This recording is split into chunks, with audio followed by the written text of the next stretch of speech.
There's a whole lot of ways to look at what President Trump is doing with Harvard. There's a way of looking at it to say it's revenge. Harvard has been one of those agencies and entities that's come after him. They're obviously leftist. They obviously enshrine leftism into everything they've done. They are corrupt. We can see that with the plagiarism scandals, not just at Harvard, but across all of the Ivy League, it seems. They're DEI. They're racist. They're doing everything they can to keep Asian men out of the school. They're racist against Asian men. They want more black men. Therefore, they're shifting all the rules. So there's a lot of ways to look at this. President Trump doesn't like DEI. He pledged to undo it. But there's an aspect of this that I don't think gets enough attention, and that is that Harvard is destroying and helping to destroy the national security of the United States.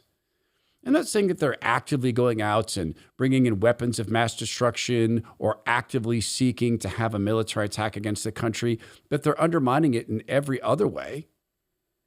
So their teaching focuses on deconstructing the idea of America and our founding with this unique experiment.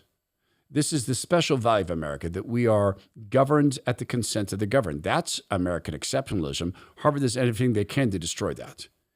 They're teaching in their law schools that it is not okay for lawyers to take on unpopular clients, that unpopular clients don't really have a right to that.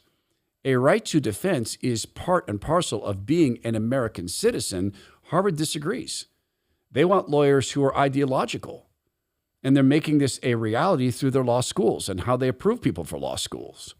They're also admitting into Harvard and forcing us to pay for people to go to Harvard, people who do not mean the country well. They are coming here with the express purpose of destabilizing us and recruiting our kids into their cause. Remember that Black Lives Matter Incorporated, Ebony Magazine did an article on this, went to study terrorism with Hamas because they're in a shared struggle. Harvard is importing people into our country who are sharing the struggle with Hamas, who has pledged to wipe out Jewish people and then to come for us. So I choose to view this as a national security concern. Well, there's lots of ways to view this. This is one of them. You can look across the board at all the immigration stuff and compare it back to Harvard. In Oregon, police responded 17 times to a home occupied by Trent D'Argo gang members. They were charged with a range of horrible crimes to people's bodies and possessions. So when you look at that and you compare it back to Harvard, who are they bringing into the country?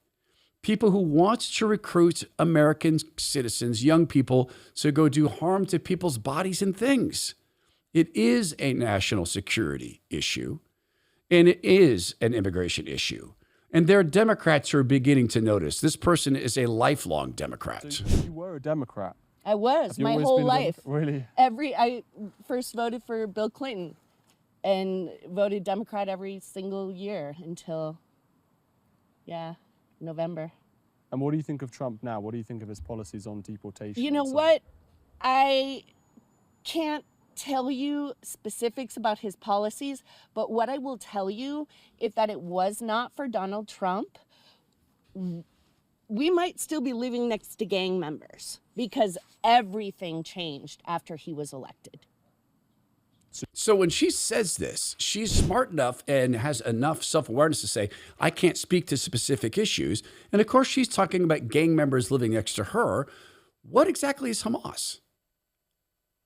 It's a terrorist gang. How are they using America's education system as an open door? Bringing people into elite universities on the taxpayer dime to recruit people into their gang. Trent D'Argo and MS-13, they're militarized. They're cartels. They're militarized cartel operations here, taking advantage of our open border, sending money home, and setting up shop here. The intellectual shop that they've set up at Harvard, that is the people who back Hamas and other terrorist entities, same thing. They also teach people how to extract money from the United States, selling counterfeit cigarettes and drugs, etc. It's the same thing. This under the veneer of academia. And truly, some of these guys who are terrorists do come in and get an education, which they then use against us. But the left is so completely all in on the topic of keeping the illegal immigrants in America that they can't back off of it.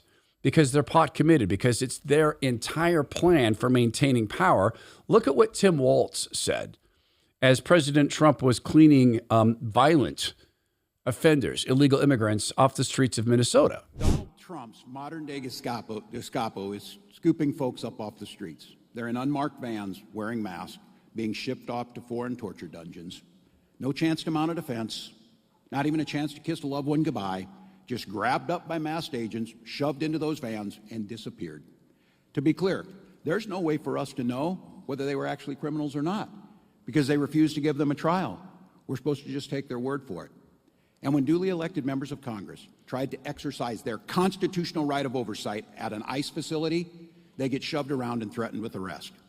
And when courts told them repeatedly to knock it off, they brazenly defy them. So this is a guy who is in favor of bringing in illegal immigrants without knowing who they were, doing away with the DNA testing of kids and adults who came across the southern border, losing 300,000 kids, and he's pretending that in these cases we don't know if they're criminals. In every single case, the Department of Homeland Security has released their backgrounds, and he's saying that they didn't have a chance for defense. Some of these people have been ordered deported multiple times since 1999, and they were still here. When there are mistakes, and there have been, they need to be admitted to. And DHS, I think, has done that. And they should do it quickly, and they should apologize to people when their mistakes are made, because it would be horrific. But so much of this plays like a bad drama. You look at these cities that are committed to this in the same way that Harvard is committed to having illegal immigrants here, and it's difficult to believe that things are true. I'm going to play a clip for you about an illegal immigrant in the Seattle area who did 3 or 4 things criminal and ended a life. But the defense attorney says, well, it's not really a crime. And yes, it plays like a bad movie. Movie scenes can change culture. They can change awareness. For instance, as we're talking about this, think of the movie Sound of Freedom. That literally changed culture. And it was insane that they even got it made because of all the roadblocks would have put in their place. Do you remember that phrase, God's kids are not for sale? God's children are not for sale? Beautiful phrase. Angel Studios made that. Angel Studios is doing something else. They are opening the door to Hollywood for people like you and me. We're getting an opportunity to go greenlight their films. We can change culture. And they're continuing to do this with faith-friendly films. I just watched King of Kings, which is the story of a fictional Charles Dickens telling his child, his son, about Jesus Christ. It's a faith-affirming film. It's also fun. And I think kids will enjoy it through the characterization and the way that they get to involve themselves in the story of Jesus. So I'm going to make you a deal. I'm going to give you a way into Hollywood where you can greenlight movies. Just go to angel.com/Todd, become a premium guild member. You're going to be able to greenlight films. You're going to have access to the King of Kings movie. You're going to get 2 free tickets to every Angel Studios theatrical release.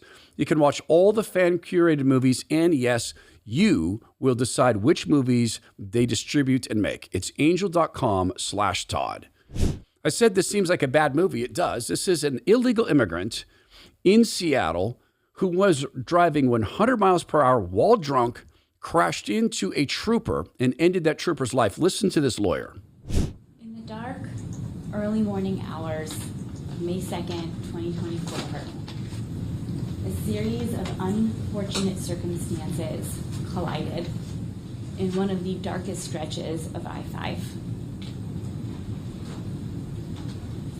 And that coming together of these unfortunate circumstances led to a tragic accident. We had a blacked out SUV parked on the side of the road, giving no warning to any other driver on the road that night of its presence. We had a black SUV traveling above the posted speed limit,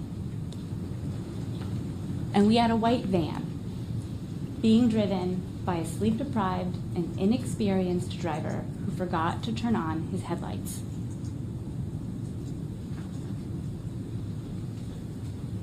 And when these 3 circumstances collided,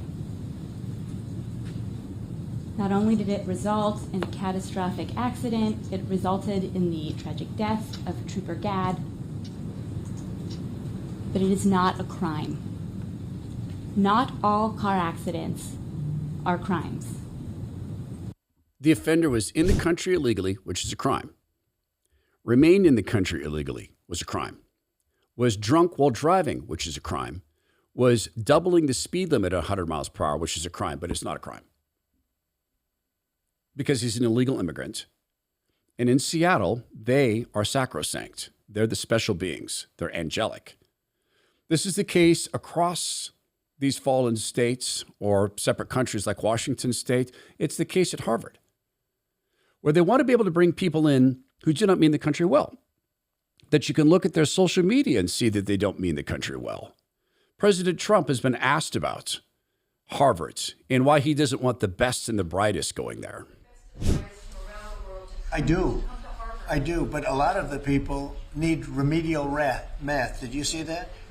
Where the students can't add 2 and 2 and they go to Harvard.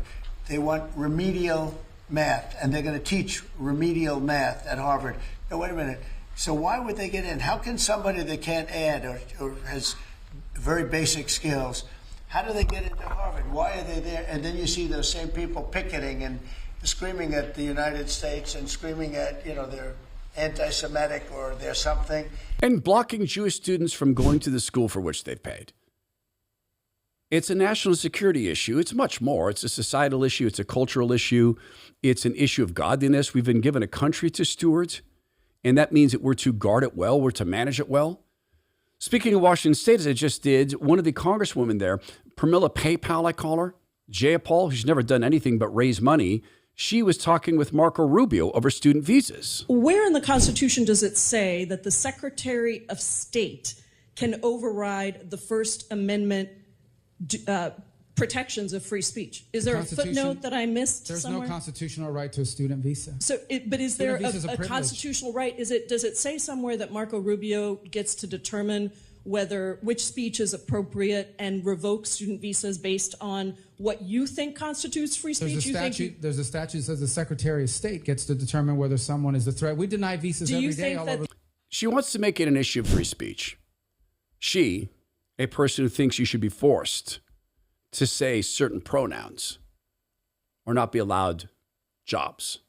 Do you think she really cares about free speech? Obviously not.